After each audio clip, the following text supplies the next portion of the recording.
kabar? Semoga kita dalam keadaan sehat, sukses, dan bahagia. Pada kesempatan ini saya akan bercerita tentang balasan karma negatif, dan ini sangat mengerikan. Sebenarnya cerita ini sudah saya ketahui 20 tahun yang lalu, dan ini sangat berkesan sekali di dalam pikiran saya. Sebelum saya lanjutkan, saya harapkan kepada para sahabat Prolobi untuk mensubscribe, like, komen, dan share channel ini agar saya lebih semangat lagi membuat konten-konten yang berkualitas sehingga dapat hadir di tengah-tengah para sahabat semuanya. Nah, kita berbicara mengenai balasan karma. Sekarang, kebanyakan misalnya pengantin baru, setelah mereka misalnya sudah menjadi pasangan suami istri, harapan pertama yang tercetus dalam pikirannya adalah memperoleh keturunan. Pasti itu harapan setiap orang tua. Namun, belum tentu setiap orang tua menyadari bahwa kalau anak yang lahir ke kita ini tujuannya untuk apa. Contoh begini, ketika orang tua itu atau ibu sudah melahirkan seorang bayi, mungkin bayinya sangat cantik, ganteng, ya, tapi dia tidak tahu tujuan bayi ini lahir melalui rahimnya, datang kepada mereka, datang ke keluarga mereka, tujuannya untuk apa? Ini ada dua tujuan mereka datang. Yang pertama adalah untuk membalas budi. Yang kedua adalah untuk menagih utang. Kita tidak pernah menyadari itu, tapi kalau anak sudah lahir, kita tepuk tangan, kita bahagia karena akhirnya kita punya momongan, kita punya anak. Karena anak ini adalah permata buat kita yang akan meneruskan keturunan kita. Kita bahagia. Tapi jarang sekali orang berpikir sebenarnya anak itu datangnya untuk apa. Tadi sudah saya sebutkan, datangnya anak adalah untuk membalas budi dan atau untuk menagih utang. Yang kita bahas sekarang adalah yang menagih utang. Ini ada satu cerita yang saya ketahui, itu saya baca dalam artikel ini sudah 20 tahun yang lalu, dan ini sangat berkesan sekali sampai saat ini. Nah, ceritanya adalah sepasang suami istri awalnya sebelum mereka menikah, mereka merupakan aktivis wihara.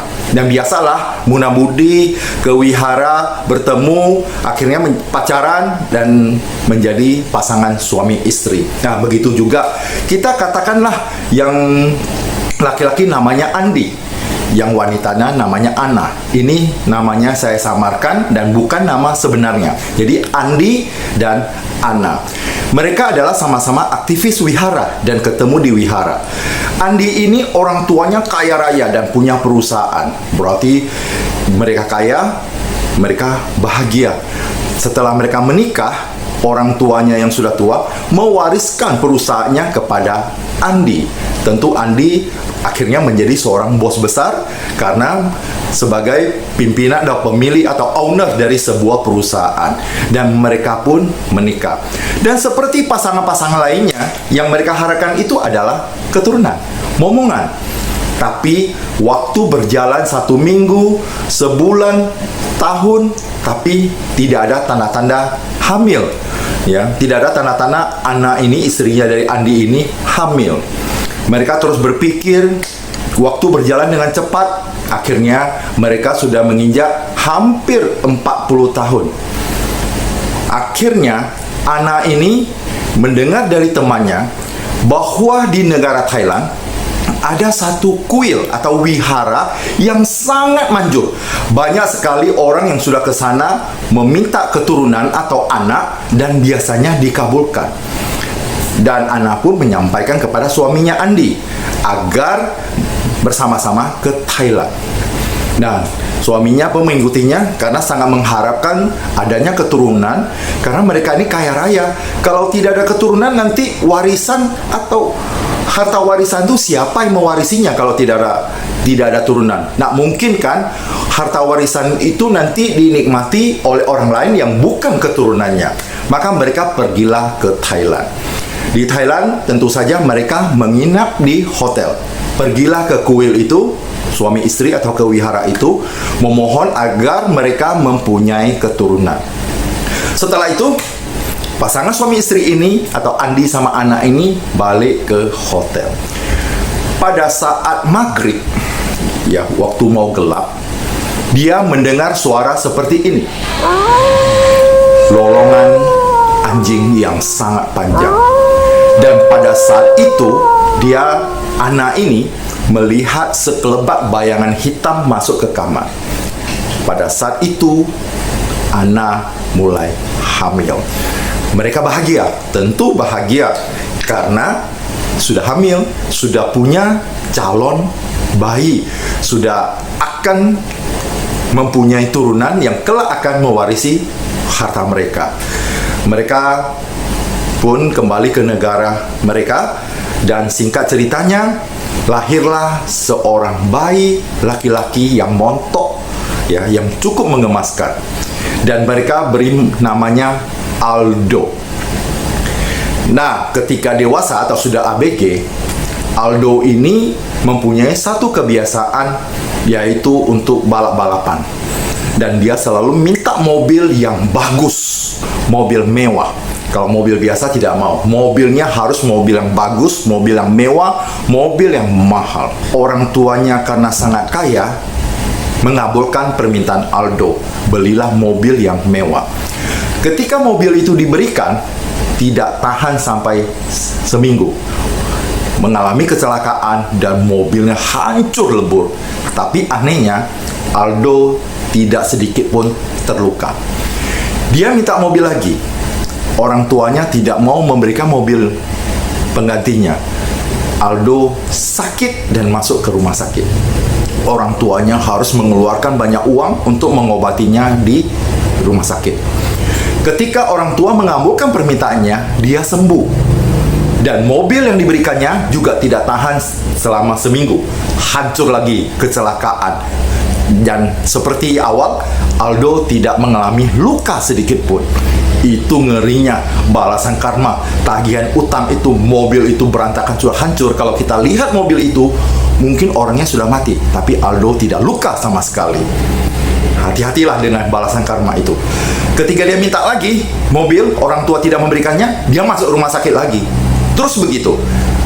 Sampai suatu saat, orang tuanya itu sudah tidak mampu lagi, perusahaannya itu mulai turun, ya, karena terus digerogoti oleh anaknya ini. Semua apa yang dimintanya harus dipenuhi. Kalau tidak dipenuhi, masuk rumah sakit.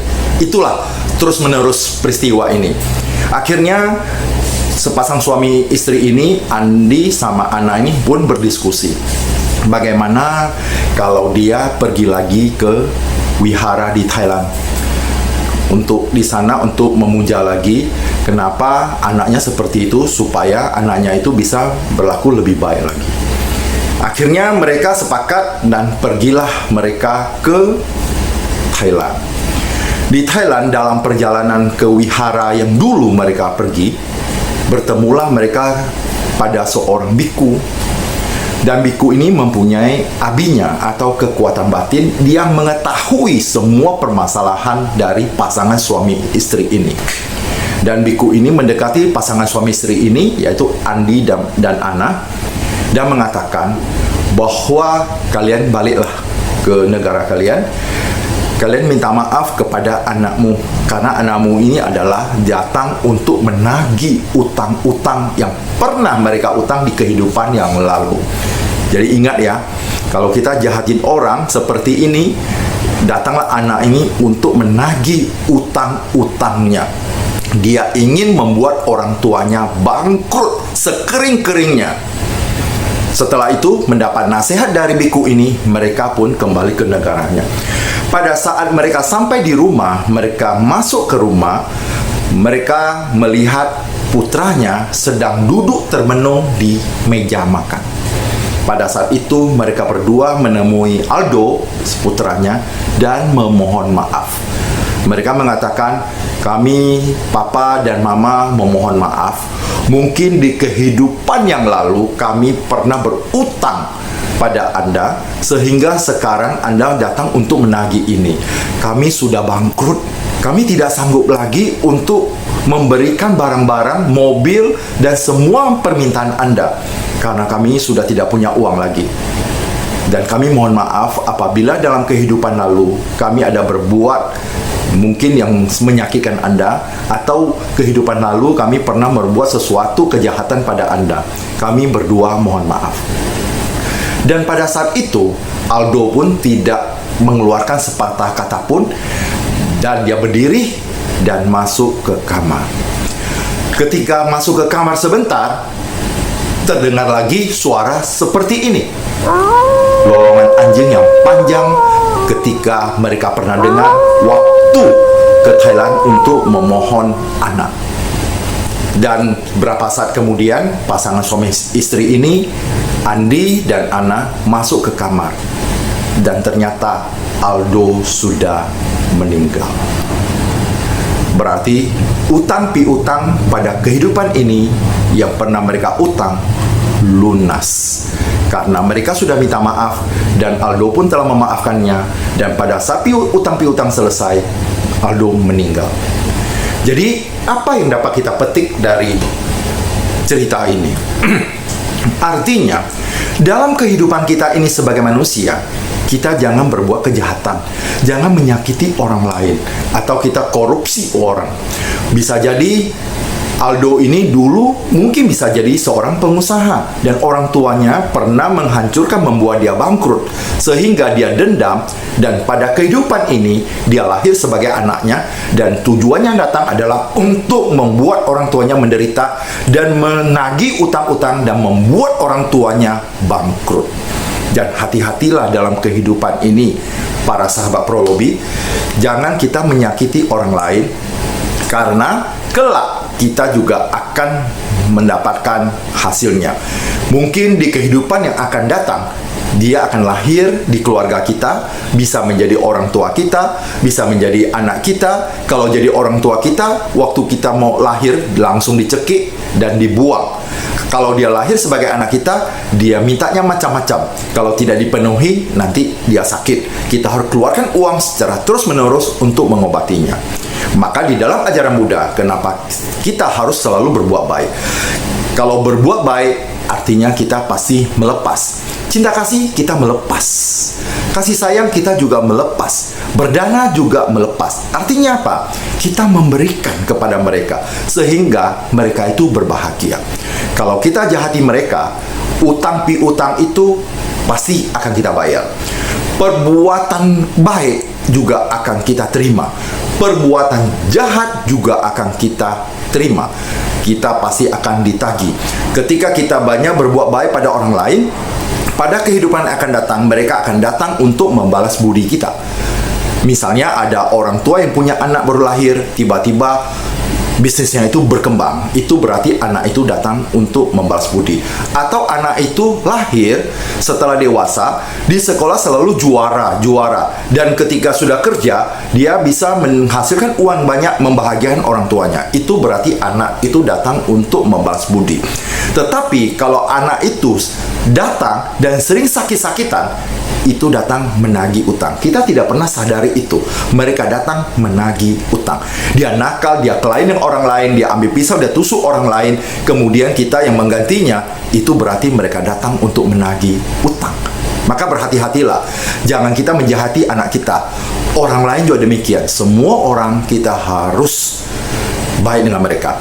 Anak-anak yang sudah lahir pada kita, di keluarga kita, arahkan mereka untuk mengenal Dharma, supaya mereka bisa memutuskan permusuhan apabila mereka datang ini menagih utang kepada kita.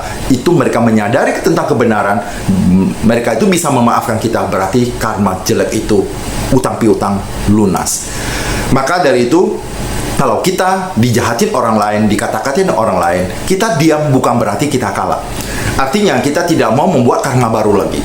Kalau kita membuat karma baru itu akan tertarik lagi untuk kehidupan yang akan datang.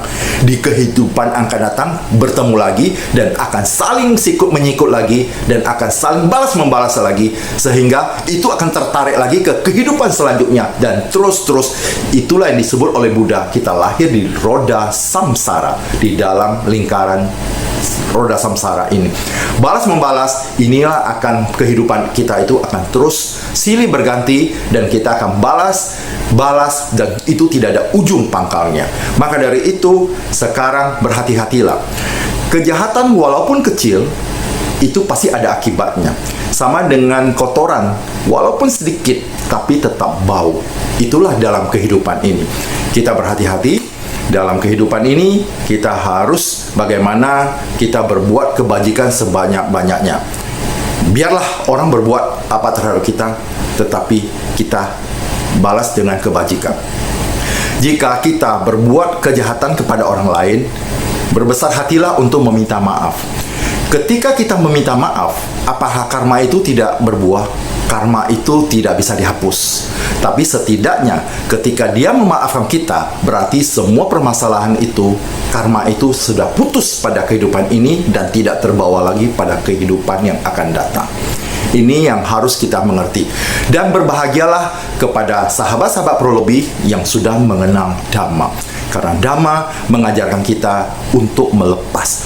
Berbuat kebajikan kepada orang lain itu melepas. Berdana juga melepas. Dengan melepas ini, kita bisa membunuh pelan-pelan ego kita, kebencian kita, keserakahan kita, kebodohan kita. Sehingga spiritual kita, batin kita akan pelan-pelan berkembang. Jika batin kita sudah mulai berkembang, maka kilesa atau kotoran batin, yaitu kebencian, keserakahan, dan juga kebodohan itu akan pelan-pelan tersingkir. Inilah hidup kita baru akan bahagia. Demikian dari saya. Terima kasih. Bersama saya Sahari dalam Pro Lebih Profesional, Logika, dan Bijaksana.